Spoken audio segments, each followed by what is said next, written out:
Most jeans in the world are actually made with synthetic indigo and not natural indigo, and there's a couple of reasons why. But before we get into that, I want to say I love natural indigo. I love the way that it ages down. This jean right here by Imogen and Willie is an example of an aged down natural indigo jean. And the thing with natural indigo is that it is very, very, very difficult to use natural indigo dye to get something super dark. It almost always carries on a very vibrant, not necessarily too dark of a blue like this jean and jacket that you see here, which makes it very expensive and time consuming to even achieve this type of color because of the amount of labor that you need in order to get the dye to stick onto the yarn. Now, the biggest difference between natural indigo and synthetic indigo, like you see here, is that synthetic indigo is made from 100% indigo tin, which is the exact same chemical that is present in natural indigo dyes that gives off that indigo blue color when made from the fermented leaves of the Indigofera plant. The thing is, the synthetic indigo is very concentrated, sometimes even 100% indigo tin,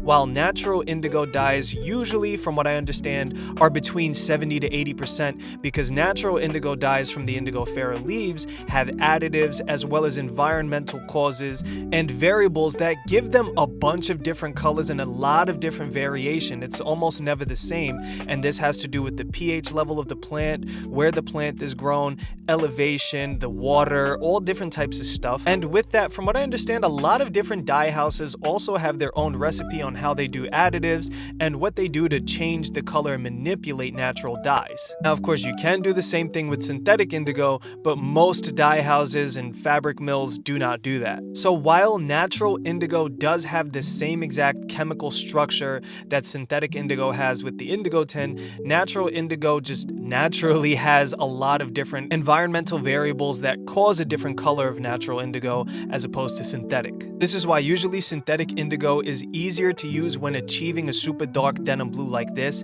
and it also achieves a bit more of like a cleaner, fuller, and much more uniform dye. Of course, you probably can do this with natural indigo if you wanted to, but it's not going to look exactly like this, and it's going to be a lot more expensive, and it's going to take a lot more time.